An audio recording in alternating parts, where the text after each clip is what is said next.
دل عزیز محترمہ فہمیدہ افشاں صاحبہ کو میں دعوت دینا چاہوں گی، وہ آئیں بے نمازی کے انجام پر روشنی ڈالیں۔ پڑھتے نہیں نماز تو اپنا قصور ہے، پڑھتے نہیں نماز تو اپنا قصور ہے، پڑھتے ہو گر نماز تو چہرے پہ نور ہے۔ آئیں فہمیدہ باجی آپ بے نمازی کے انجام پہ روشنی ڈالیں۔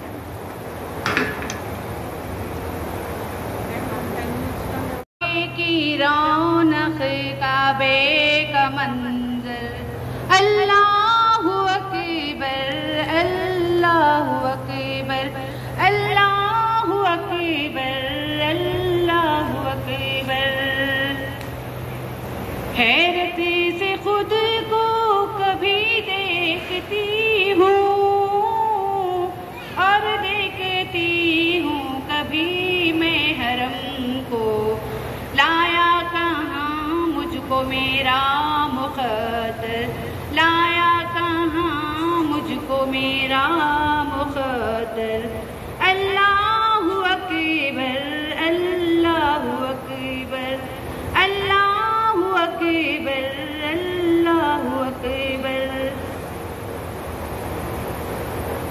حمد خدا سے تر ہے زبانی، کانوں میں رس گھولتی ہے اذانیں، کانوں میں رس گھولتی ہے اذانیں۔ بس ایک صدا آ رہی ہے برابر، بس ایک صدا آ رہی ہے برابر۔ اللہ اکبر اللہ اکبر اللہ اکبر اللہ اکبر۔ مانگی ہے میں نے جتنی دعائیں، منظور ہوگی مقبول ہوگی، منظور ہوگی مقبول ہوگی، کیونکہ میزاب رحمت ہے میرے سر پر، کیونکہ میزاب رحمت ہے میرے سر پر۔ اللہ اکبر اللہ اکبر اللہ اکبر اللہ اکبر۔ اپنی عطا سے بلوا لیا ہے مجھ پہ کرم میرے رب نے کیا ہے، مجھ پہ کرم میرے رب نے کیا ہے۔ دیکھوں تو دیکھیں جاؤں برابر، دیکھوں تو دیکھیں جاؤں برابر۔ اللہ اکبر اللہ اکبر اللہ اکبر اللہ اکبر۔ بھیجا ہے جنت سے تجھ کو خدا نے، چوما ہے تجھ کو میرے مصطفیٰ نے۔ اے حجر اسود تیرا مقدر، اے حجر اسود تیرا مقدر۔ اللہ اکبر اللہ اکبر اللہ اکبر اللہ اکبر۔ دیکھا صفا بھی مروہ بھی دیکھا، رب کے کرم کا جلوہ بھی دیکھا، دیکھا رواں ایک سروں کا سمندر، دیکھا رواں ایک سروں کا سمندر۔ اللہ اکبر اللہ اکبر اللہ اکبر اللہ اکبر۔ تیرے کرم کی کیا بات مولا، تیرے حرم کی کیا بات مولا، تا عمر کر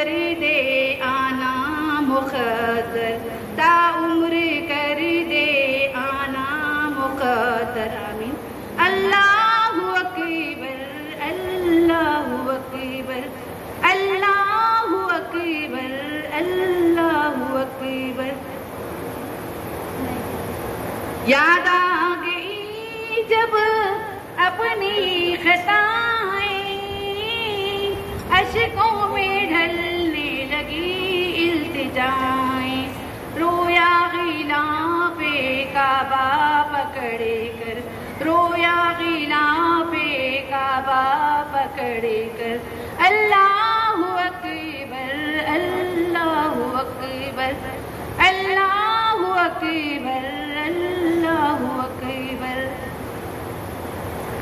کعبے کے اوپر سے جاتے نہیں ہیں، کسی کو ادب یہ سکھاتے نہیں ہیں، کتنی مؤدب ہے یہ کبوتر، کتنی مؤدب ہے یہ کبوتر، اللہ اکبر اللہ اکبر اللہ اکبر اللہ اکبر۔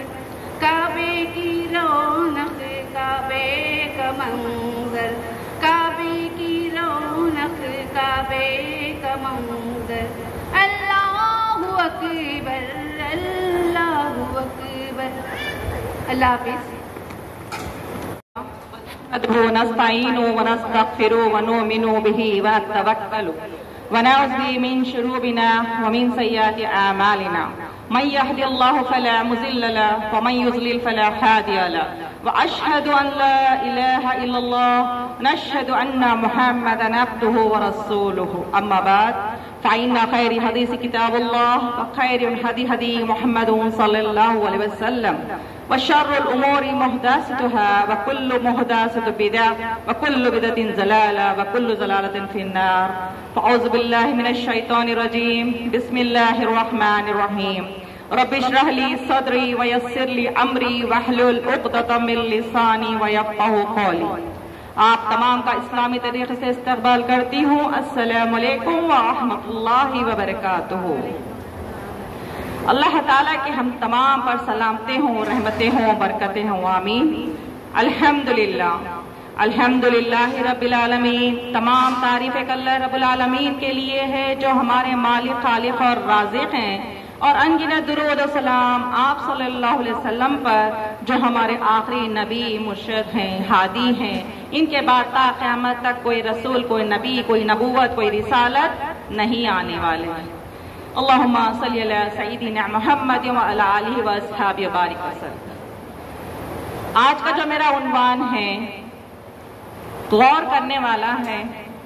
آج کا میرا جو عنوان ہے، چاہے وہ کوئی ہی بھی جمعیت کی ہو، کوئی بھی اس کے رہنے کے باوجود بھی جب کلمہ شہادت لا الہ الا اللہ محمد رسول اللہ صلی اللہ علیہ وسلم کا کلمہ جب پڑھتی ہے تو اس کے اوپر اس چیز کو فرض کر دیا گیا ہے۔ جیسے کہ آپ جانتے ہیں آج میرا عنوان ہے نماز کی اہمیت اور بے نمازی کا انجام، اور ہمیں اس کا طریقہ لینا ہے اللہ کے رسول اللہ صلی اللہ علیہ وسلم سے۔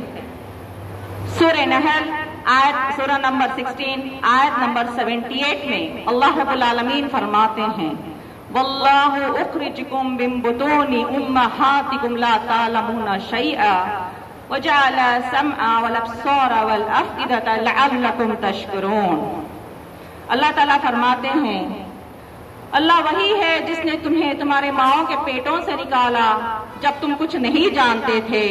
اللہ نے تمہیں آنکھ دیے، اللہ نے تمہیں کان دیے، اللہ نے تمہیں ایک دل دیا دھڑکنے کے لیے جب تم کچھ نہیں جانتے تھے، تاکہ کس لیے دیے؟ تاکہ تم لعلکم تشکرون، تاکہ تم اللہ کا شکر ادا کرنے والے بنو۔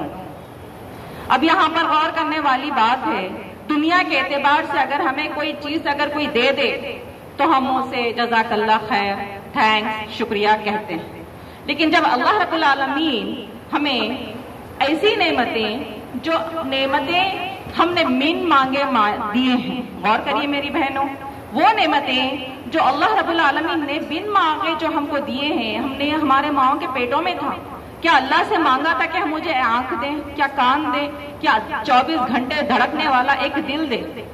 تو پھر ان بن مانگے نعمتوں کا شکر آخر میں اللہ فرما رہے ہیں لعلکم تشکرون، تم شکر ادا کرو۔ تو اب یہ شکر دنیا کے اعتبار سے ہمیں کوئی بھی شخصیت اتنا بڑا انعام کوئی نہیں دے سوائے اللہ کے. تو پھر ان بن مانگے نعمتوں کا شکر اگر ادا کرنا ہے تو کس طریقے سے کرنا ہے؟ یہ بھی ہمیں اللہ کے رسول صلی اللہ علیہ وسلم سے دیکھنا ہے کہ آپ صلی اللہ علیہ وسلم نے ان نعمتوں کا شکر کس طرح ادا کیا. ماں عائشہ رضی اللہ تعالی عنہا فرماتی ہیں اللہ کے رسول صلی اللہ علیہ وسلم جب آپ اتنے نیک تھے اور آپ کے اگلے پچھلے تمام گناہ معاف، تو پھر آپ کے تمام گناہ معاف ہونے کے بعد بھی آپ اتنی نمازیں ادا کرتی تھیں. تو عائشہ رضی اللہ تعالی عنہا نے فرمایا یا اللہ کے رسول صلی اللہ علیہ وسلم آپ کے اگلے پچھلے گناہ معاف ہیں، پھر آپ اتنے آپ کے پیر سوج جاتے ہیں، پھر آپ اتنی نمازیں کیوں ادا کرتے ہیں؟ آپ صلی اللہ علیہ وسلم نے فرمایا اے عائشہ کیا میں اللہ کا شکر ادا نہ کروں؟ تو پتہ یہ چلا کہ یہ جو نعمتیں اللہ رب العالمین نے ہم کو دی ہیں اس کا شکر ادا کرنے کا طریقہ نماز ہے. اب یہ نماز، اس نماز کے تعلق سے ہم بتائیں گے کہ یہ بھی صحیح بخاری کی حدیث ہے. اللہ کے رسول صلی اللہ علیہ وسلم فرماتے ہیں کہ 5 بنیادی چیزیں، بیسک بنیادی چیزیں 5 جو ہیں وہ اسلام کے پلرز ہیں. جیسا کہ ہم جانتے ہیں کہ 5 کیا ہیں؟ سب سے پہلے شہادت کا کلمہ لا الہ الا اللہ محمد رسول اللہ صلی اللہ علیہ وسلم. دوسرا ہے نماز جس کے اوپر میری آج ٹاپک ہے. تیسرا ہے روزہ رکھنا، اور چوتھا ہے زکوٰۃ ادا کرنا، اور 5واں ہے حج ادا کرنا. ٹھیک ہے، تو یہ 5 چیزیں اللہ کے اسلام کے بنیادی بیسک پلرز ہیں. مثال کے طور پر اگر ہم ایک گھر بناتے ہیں تو ہمارا گھر بغیر پلرز کے اس کا چھت نہیں رہتا. اگر وہ ایک غور کریے، مثال کے طور پر ایک 5 پلرز پر ہمارا گھر ہے، چھت ہے، اگر وہ پلرز میں سے اگر ایک پلر نکال دیں تو ہمارا چھت باقی نہیں رہتا. اسی طرح اسلام میں بھی 5 پلرز میں سے ایک بھی پلر، بنیادی ایک بھی پلر اگر ہٹاتے ہیں اسلام میں سے تو ہم اسلام میں ابھی باقی نہیں رہتا. تو میرا بولنے کا مطلب اب آگے اس کو ہم دیکھتے ہیں. اللہ تعالیٰ سورہ بقرہ سورہ نمبر 2 آیت نمبر 3 میں اللہ تعالیٰ فرماتا ہے الذین یؤمنون بالغیب ویقیمون الصلاۃ. اللہ تعالیٰ فرما رہے ہیں یہ متقی لوگوں کی بات ہوئی. کس طریقے سے اللہ تعالیٰ ہدایت یافتہ لوگوں کی بات بتا رہے ہیں کہ کس طریقے سے اللہ پر الذین یؤمنون بالغیب. یہ ہدایت یافتہ لوگ کون ہیں؟ یہ وہ لوگ ہیں جو اللہ پر ایمان لاتے ہیں، اللہ پر ایمان لاتے ہیں. بسم اللہ الرحمن الرحیم. عزیز حاضرین اور صدر جلسہ محترمہ فہمیدہ باجی، فہمیدہ افشاں باجی صاحبہ، اور آپ کی تمام جد و جہد کرنے والا گروپ اس معاملے میں، اور جتنے بھی مہمان دینی بہنیں حاضرین آئی ہیں، تمام کا میں آج کی اس محفل میں اسلامی طریقے سے استقبال کرتی ہوں. السلام علیکم ورحمۃ اللہ وبرکاتہ. اعوذ باللہ من الشیطان الرجیم. بسم اللہ الرحمن الرحیم. الحمد للہ رب العالمین والصلاة والسلام علی رسولہ الکریم. اما بعد فإن خیر الحدیث کتاب اللہ وإن خیر الحدی حدی محمد صلی اللہ علیہ وسلم وشر الامور محدثاتها كل محدثة بدعة كل بدعة ضلالة كل ضلالة في النار.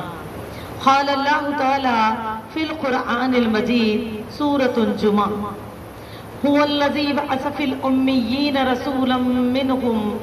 رسولا منهم يتلو عليهم آياته ويعلمهم الكتاب والحكمة ويزكيهم وإن كانوا من قبل لفي ضلال مبين. قال الله تعالى سورة التوبة قل لن يصيبنا إلا ما كتب الله لنا هو مولانا وعلى الله فليتوكل المؤمنون. الحمد للہ وحدہ والصلاة والسلام علی نبی بعدہ. رب اشرح لی صدری ویسر لی امری واحلل عقدۃ من لسانی یفقہوا قولی. شروع اللہ سبحانہ و تعالیٰ کے نام سے جو بے انتہا مہربان اور ہر طرح کے عیبوں، نقصوں، خامیوں اور کمیوں سے پاک ہے، جو دنیا اس کے لیے بیان کرتی ہے، جو سبحانہ و تعالیٰ جو منزہ ہے، ہم اسی کے بندے ہیں، اسی کی بندگی کا اقرار کرتے ہیں۔ اس حی القیوم ذات مبارکہ سے دعا گو ہیں کہ اللہ اس محفل کو قبول فرمائے۔ جو کچھ سن چکے ہیں، جو سن رہے ہیں، سنیں گے آگے، اللہ تعالیٰ ان تمام کا ہمارے دلوں میں ہدایت کا عزم و عمل کی توفیق عطا فرمائے۔ اسی کے ساتھ ابتدا کرتے ہیں ہم اس بزم کی، اور دعا گو ہے ان تمام انبیاء اکرام پر، ان کے لیے رحمتوں اور سلامتی کی دعائیں ہیں کہ جنہوں نے اپنی زندگی کا ہر لمحہ خدمت اسلام پر صرف کیا، فرمان الہی کو پہنچانے میں رتی برابر کسی چیز کی کمی نہ کی، جنہوں نے عقیدے اور اسلام کی مکمل تعلیمات کو رضا الہی کے مناسبت اب بندگان الہ تک پہنچایا، بالخصوص خاتم النبی احمد مجتبی محمد مصطفیٰ صاحب قرآن رسول محمد صلی اللہ علیہ وسلم، جن کی امت بنا کر اللہ نے ہم کو دنیا میں بہترین مقام عطا فرمایا ہے۔ اس اللہ آپ پر، آپ کے اہل و عیال، آپ کے تمام تابعین، آپ کے صحابہ پر اور کل ماتبین پر اللہم صلی علی محمد وعلی آل محمد وبارک وسلم وآلہ اصحابہ اجمعین۔ عزیز دینی بہنوں، الحمدللہ، آئیے تو ہم محفل کی شروعات کریں۔ جیسے کہ ابھی آپ نے جانا ہے، آج کا جو ہمارا عنوان ہے، انشاءاللہ تعالی ہمارا بیان اس محفل یعنی کہ ماہ سفر پہ ہوگا۔ اور دیکھیے، سفر کی بدعات، سفر کی سنتیں اور بدشگونی سے بچنے کی دعا، اب ضرور سمجھ ہی رہی ہے کہ ہم نے لی کیوں ہے آج کا یہ، کیونکہ اب ہم جس مہینے میں داخل ہوئے ہیں وہ ماہ سفر ہے۔ اور میری بہنوں، آج بھی حالانکہ علم کی وہ ترقی کا زمانہ ہے، لیکن آج بھی ہم دیکھتے ہیں 50 مسلمان اس طرح کی بدشگونیوں کا شکار ہے۔ اور ہم یہ بھی ضرور دیکھیں گے کہ بدشگونی کی حقیقت کیا ہے، اور دیگر معاملات کے ساتھ ساتھ سفر کے مہینے میں آج بھی بہت سارے لوگ طرح طرح کی بدعتوں کا اہتمام کرتے ہیں، طرح طرح کے صدقات دیتے ہیں۔ کوئی کہتے ہیں سفر کی پہلی تاریخ سے 13 تاریخ تک لگاتار صدقے دینا چاہیے، کوئی کہتے ہیں 13 تاریخ کے دن 12 تاریخ کی نائٹ بچوں کے سرانے یا خود اپنے یا خصوصی طور پہ بالخصوص مردانے کے سرانے رکھتے ہے نا۔ یہ کہتے کہ ان کی سلامتی گھر کی سلامتی ہے، لیکن دیکھا، ایمان کی سلامتی گھر کی سلامتی ہے، اسلام کی سلامتی ہماری سلامتی ہے۔ میری بہنوں، یہ کہتے ہوئے 13 قسم کے اناجوں کو سرانے رکھا جاتا، اور جب سب صبح ہوتی ہے، منہ اندھیرے، مانگنے والے بھی آتے ہیں، کہتے ہیں سفر بھی نہیں بولتے، اسلام کو اس طرح سے ہم نے بگاڑ رکھا ہے، ماہ سفر کو 13 تیزی کا مہینہ بولتے لوگ، اکثر بولتے ہی 13 تیزی۔ دیکھیے، اور یہ کہتے ہوئے کیا کہتے ہیں، مانگنے والے 13 تیزی کا صدقہ انہوں فوراً ڈال دیتے چھپا کے دامن میں ان کے، بولتے اس طرح کرنے سے ہماری تمام بلائیں چلی جائیں گی۔ کس کے پاس جائیں گی؟ ان پریشان حال لوگوں کے پاس جو کہ مصیبت زدہ پریشان ہے، اور جو ہم سے اپنی ضرورت کی طلب کے لیے اللہ تعالیٰ کی طرف سے ایک ذریعہ سمجھ کر مانگنے کے لیے آئے ہیں۔ تو ہم نے دیا بھی تو کیا دیا؟ اپنی مصیبتیں۔ میری بہنوں، پھر سوچو تو صحیح، آج کی جو ہماری یہ پریشانیاں، یہ دشواریاں جو آئے دن بڑھتی ہی جا رہی، وجہ کیا ہے؟ تو وہ ضرور غور کریں میری بہنوں۔ صدقہ ایک خیر کے ساتھ دی جانے والی عبادت ہے، صدقہ کرنا ایک عبادت ہے جو صدق سے ہے، سچے دل سے، پاکیزگی کے ساتھ، صرف اللہ کی رضا کے لیے، بے لوث کسی بھی غرض کو شامل نہ کرتے ہوئے، آگے چل کر یہ بھی نہ ہو کہ آج ہم ان کو صدقہ دے رہے، کل ضرورت پڑنے پر یہ ہمارے کام آئے، ہم بلاتے ہی بھاگ کے آئے، ہماری پریشانیوں میں ساتھ دے، ورنہ ناراض ہو جائیں گے، پھر سال زکوٰۃ بھی نہیں دیں گے۔ یہ تمام چیزوں سے پاک اپنے دلوں کو، ہم کو کسی کی مدد کرنا ہے جس کا بدلہ اللہ ہمیں دیں گے۔ کیسے دیں گے؟ اللہ کے رسول صلی اللہ علیہ وسلم فرماتے ہیں، حدیث حسن کے الفاظ ہیں، تم بندوں کی مدد کرو، اللہ تمہاری مدد کریں گے۔ تو اللہ ہم کیا کریں گے؟ بندوں کے لیے مدد کیسی کریں گے؟ ان کی مصیبتوں کی دوری کی، تو اللہ ہماری مصیبتوں کو دور کریں گے۔ لیکن ہماری مدد کیسی ہو رہی؟ اکثر لوگ صدقات کے معنی سمجھتے ہی ہیں کہ کبھی اگر پریشانی آ جائے تو کچھ وار کے پھینک دینا، بچے کھانا نہیں کھا رہے تو منہ کے سامنے سے کھانا نکال کے کتے کو ڈال دینا۔ اب یہ ایک بات تو بالکل نہیں سمجھ میں آتی، دیکھیے کتے کو کیوں ڈالا جا رہا؟ بولتے نہیں کتے کو ڈالنے سے بھوک کھل جاتی، تو کس کی طرح سے؟ اب آپ دیکھیے، معاذ اللہ میرے الفاظ کو گرا نہ لے، یہ کتے کی طرح معاملہ ویسے دکھ رہا نہیں، انما الاعمال بالنیات۔ اب جب بچے ہمارے ویسے ہو جا رہے ہیں جاہل، تو جب بول رہے ہیں کہ میں نے پرورش میں کیا غلطی کی، آخر یہ انسان سے جانور کیسے بن گئے؟ تو آپ ہی تو بچپن میں کھانا نکال کے بولتے تھے، یا اللہ اس کی بھوک بچے کو آؤ، بچے کی بھوک اس کو جاؤ.